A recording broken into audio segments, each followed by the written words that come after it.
열왕기상 14장입니다.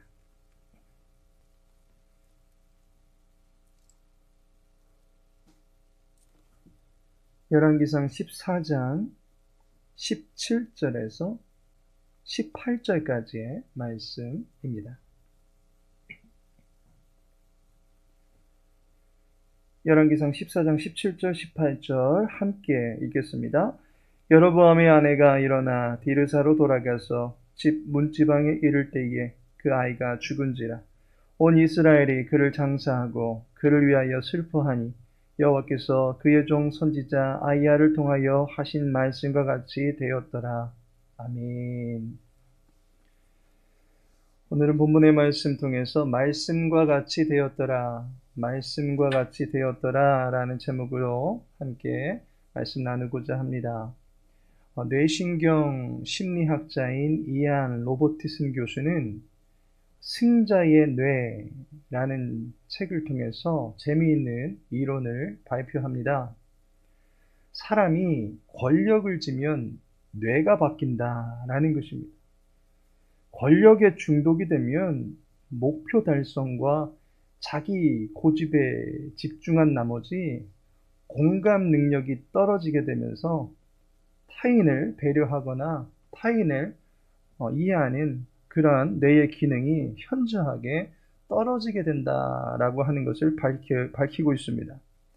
만일 이러한 부류의 사람을 상사로 두게 되면 그 상사의 괴롭힘에서 부하 직원은 결코 자유로울 수가 없게 될 것입니다.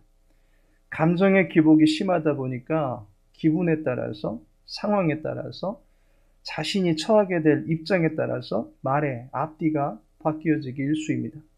급기야 책임을 회피하려고 하기 때문에 모든 피해는 고스란히 그를 상사로 모시고 있는 부하 직원이 받게 될 것이다 라고 밝히고 있습니다. 권력에 중독된 사람으로 인해서 그의 영향력 하에 있는 사람들은 고통을 당할 수밖에 없다라고 하는 것을 경계시키고 있습니다. 그런데 우리는 이와 같이 권력에 중독됨으로 인해서 그의 수하에 있는 가족들은 물론이요, 민족 전체에게 고통을 준 인물을 만나게 됩니다. 여로보암은 높은 자리에 오르기 전까지는 매우 평범한 인물이었습니다. 그는 솔로몬 정권 시절에 부지런하기로 소문난 일꾼 중에 한 사람이었습니다. 그의 부지런함이 특출나다 보니까 일을 좋게 여겨서 유력한 지파의 일을 책임지는 감독까지도 맡게 되었습니다. 후일에 그는 많은 사람들의 지지를 받게 되어서 왕위에까지 오르게 됩니다. 개천에서 용이 나듯이 여로보암은 밑바닥에서부터 차곡차곡 단계를 밟아오다가 어느 날 기적같이 큰 권세를 얻게 되었습니다. 르호보암의 정책의 실패로 인해서 남유다와 북이스라엘이 둘로 갈리어집니다. 이때 이스라엘을 운영해 오던 정통 왕조라 할 수 있는 남유다는 두 지파만 뭉치게 됩니다. 그런데 북이스라엘 왕조는 10지파가 모이는 대형 왕조가 됩니다. 그야말로 몸집이 큰 왕조가 되어지는데 그 왕조를 바로 여로보암이 맡게 된 것입니다. 그런데 그 순간부터 여로보암은 자신에게 주어진 권세를 잃게 되지는 않을까 싶은 강박증에 시달리게 됩니다. 그리하여 북이스라엘의 모든 거민의 마음을 어떻게든 남유다 쪽으로 기울지 않게 하기 위해서 비상한 정책을 펼치게 됩니다. 그런데 그 정책이 여호와의 말씀의 규례와 법도와는 상관없는 오로지 자기의 임의대로 개정을 해버리게 되었다라고 하는 것입니다. 결국 여호와의 말씀보다 사람들의 편의와 자기의 임의를 우선시해서 대부분의 종교 정책을 뒤바꾸어 놓습니다. 하나님께서는 여로보암의 처사를 결코 가볍게 여기지 않았습니다. 말씀을 경홀히 여기는 그에게 여호와의 말씀이 갖고 있는 절대적인 권위를 재확인시켜 주십니다. 그 증거가 바로 말씀과 같이 되었더라라고 하는 것입니다. 여호와의 말씀은 반드시 성취됩니다. 인간이 아무리 이 땅 위에서 날고 긴다 할지라도 창조주의 권세 앞에서는 결국 두 손, 두 발 다 들 수밖에 없는 피조물일 뿐입니다. 우리를 지으신 여호와의 말씀을 반드시 지키는 것이 필요합니다. 여호와 하나님의 말씀의 권위 아래 겸손하게 서는 것이 필요합니다. 주의 율례와 규례를 힘써 쫓아나가는 것이 지혜입니다. 반대로 그 말씀에 항거하는 것은 마치 달려오는 기차 앞에서 자기 두 손으로 그 기차를 막아보겠노라고 우통을 벗고 달려드는 장수와도 같은 것입니다. 여호와의 말씀은 그 말씀의 주인이 신실하시기 때문에 반드시 이루어지게 되어 있습니다. 따라서 우리는 성취되는 말씀의 능력이 우리에게 선한 결과로 나타나게 되기를 예비해야만 하는 것입니다. 여호와의 말씀은 두 가지의 모습으로 나타나게 될 것입니다. 어떤 이에게는 이런 말씀으로, 또 다른 이에게는 저런 말씀으로 임할 수 있습니다. 그리고 어떤 경우에는 이러한 성격으로, 또 다른 경우에는 저러한 성격으로 말씀이 한 사람에게 다른 모습으로도 임할 수 있습니다. 그렇다면 우리는 여호와의 말씀이 내게 어떻게 나타나기를 원합니까? 여호와의 말씀은 크게 두 가지로 나타나는 것을 보게 됩니다. 그 첫 번째가 심판의 말씀으로 나타날 수 있습니다. 17절에 보니 그 아이가 죽은지라 라고 말씀하고 있습니다. 왕실의 한 아이가 죽게 됩니다. 이 아이는 여로보암의 왕위를 이을 수도 있었던 유력한 아들 아비야입니다. 그런데 그가 어떻게 됩니까? 18절에 보면 온 이스라엘이 그를 장사하고 그를 위하여 슬퍼하니 라고 말씀합니다.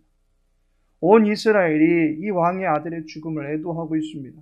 그만큼 아비야는 온 백성들의 마음을 얻었던 인물로 보여집니다. 그러한 아이가 죽음을 맞게 됩니다.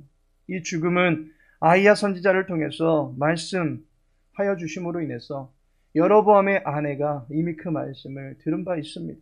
열왕기상 14장 12절에 보니 너는 일어나 네 집으로 가라. 네 발이 성읍에 들어갈 때에 그 아이가 죽을지라 라고 말씀하고 있습니다. 여로보암은 아이의 병세가 호전되지 않자 이 아이가 어떻게 될 것인지 궁금해했습니다. 그래서 선지자 아히야를 찾아가 보면 답을 알 수 있겠구나 라고 생각했습니다. 아이가 어떻게 될는지 알고 싶은 마음에 찾아가게 된 것은 그만큼 아이를 위하고 아이를 염려하는 마음이 더욱더 컸기 때문일 것입니다. 아이의 괴로워하는 모습을 보고 있자니 부모된 자의 마음이 무척 힘이 들었을 것입니다. 그래서 과연 이 고통의 상황이 어떻게 될런지 속 시원히 알고 싶은 마음에 아내에게 선지자를 찾아가 보라고 한 것 아니겠습니까? 그런데 그 아이가 죽게 될 것이다 라는 비보를 듣게 됩니다. 그것도 여로보암의 아내가 집으로 돌아가면 죽게 된다라는 것입니다. 그 소식을 들었을 때 발이 떼지겠습니까? 집으로 돌아가는 한 걸음 한 걸음이 내 아이의 생명을 단축시키는 꼴이 될 텐데 집으로 돌아가야 발이 떼지겠습니까? 그런데 여로보암의 아내는 비르사에 있는 집으로 향합니다. 성에 들어서고 집 근처에 갔을 때도 아이는 살아 있었던 것으로 보입니다. 그런데 그녀가 집의 문지방을 넘어서는 그 순간 아이의 생명의 기운은 문지방을 넘어서 저 세상으로 떠나버리게 되는 것을 보게 됩니다. 드디어 여로보암의 집에 선포한 심판이 시작되기 시작한 것입니다. 마치 출발대를 떠난과 동시에 카운트가 시작되는 경주와 같이 여로보암의 가문에 여호와의 말씀대로 심판이 임한다라고 하는 것을 아들의 죽음을 통해서 보여주고 있습니다. 여호와의 말씀은 여로보암에게는 심판의 말씀으로 나타나고 있는 것입니다. 그런데 여호와의 말씀은 구원의 말씀으로도 나타날 수 있다라고 하는 것입니다. 죄의 삭은 사망입니다. 때문에 죄로 인하여 죽어야 된다면 그것은 여로보암이 되어야만 할 것입니다. 그런데 지금 여로보암이 죽은 것이 아니라 그의 아들 아비야가 죽었다라고 하는 것입니다. 그렇다면 아비야는 자기의 아비로 말미암아 억울한 죽음을 맞이하게 된 것입니까? 실제로 아비야에게 있어서 그의 죽음은 심판이 아니라 구원으로 이루어졌다라고 하는 것을 알아야만 할 것입니다. 아비야는 심판을 받은 것이 아닙니다. 아비야는 여호와의 말씀은 확실하다라고 하는 것을 그의 죽음을 통해서 그의 아비 여로보암의 가문에 알려주게 된 것입니다. 비록 그는 죽게 되었지만 아비야의 죽음은 장차 그의 가문에 임할 심판을 보지 않게 하시는 구원의 성격이 더욱더 강했다라고 볼 수가 있습니다.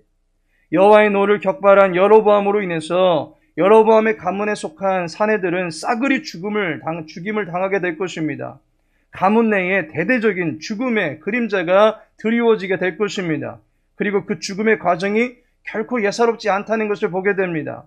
열왕기상 14장 11절에 보니까 여로보암에게 속한 자가 성읍에서 죽은즉 개가 먹고 들에서 죽은즉 공중의 새가 먹으리니 라고 말씀하고 있습니다. 여로보암에게 속한 이들의 종말이 결코 평범하지 않습니다. 개와 시체를 가까이 하는 새와 같은 부정한 짐승들의 먹잇감이 된다라고 말하고 있습니다. 그 가운데 아비야만 많은 국민들로부터 애도를 받는 죽음을 맞이하게 되었던 것입니다.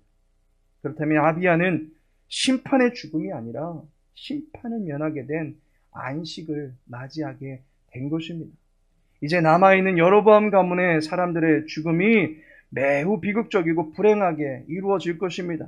줄초상이 이루어지는 상황에서 죽음의 쓰라림을 보지 아니하고 하나님께서 눈물과 애통이 없고 고통과 죄가 없는 곳으로 아비야를 피신시켜 놓으신 것입니다. 13절의 말씀과 같이 여로보암의 집사람 가운데서 이 아이만 묘실에 들어가게 하실 것이다 라고 말하고 있습니다. 안타깝지만 그의 묘비 앞에서 혀를 끌끌 차는 것이 아니라 울어줄 수 있는 사람들이 있게 해주셨다라고 하는 것을 보게 됩니다. 하나님께서 사랑하시는 성도 여러분, 하나님의 말씀이 어떤 이에게는 가슴 아픈 심판이 되기도 하지만 어떤 이에게는 가슴을 쓸어내릴 수 있는 구원으로 임하게 되는 것도 보게 됩니다. 하나님은 말씀하신 바를 반드시 이루시는 분이십니다. 말씀대로 믿고 그 말씀을 영접한 사람은 구원을 받을 것이지만 말씀을 거부하고 그 말씀에 불순종한 사람은 심판을 받게 될 것입니다. 이것이 성경이 계속해서 말하고 있는 영적 인과응보의 법칙입니다. 바라기는 저와 여러분에게 성경 66권의 말씀이 심판이 아닌 구원으로 인도해주는 안내서가 되기를 소망합니다. 하나님께서 말씀하여 주신 것이 종의 삶에 그대로 이루어지기를 원하나이다 라고 바라면서 말씀을 통해서 주시는 은혜의 기운을 충만하게 누리며 살아가는 저와 여러분의 삶이 되어지기를 예수님의 이름으로 축복합니다. 다 같이 기도합니다. 아버지 하나님, 주일을 보내고 일상을 보내게 되는 첫날입니다. 우리의 범사를 주장하시어서 주의 도우심이 은혜로 경험될 수 있도록 도와주옵소서. 주의 말씀이 심판으로 임하지 않게 하시고 우리를 살리시고 강건케 하시는 구원의 말씀으로 임하게 하여 주시옵소서. 항상 기도할 때에 하나님의 도우심을 잊게 하옵소서. 삼위 하나님께서 동행하심에 마음의 힘을 얻을 수 있게 하여 주시옵소서. 우리의 육체와 영혼이 온전케 되어질 수 있도록 돌보아 주시옵소서. 많은 염려와 근심으로 메마른 심령이 되지 않게 하시고 오직 주 안에서 담대하게 살아갈 수 있는 주님의 백성들 다 될 수 있도록 은혜 베풀어 주시옵소서. 한 주간의 모든 삶을 주님께서 주관하여 주시기를 간절히 소망하오며 예수님의 이름으로 기도합니다.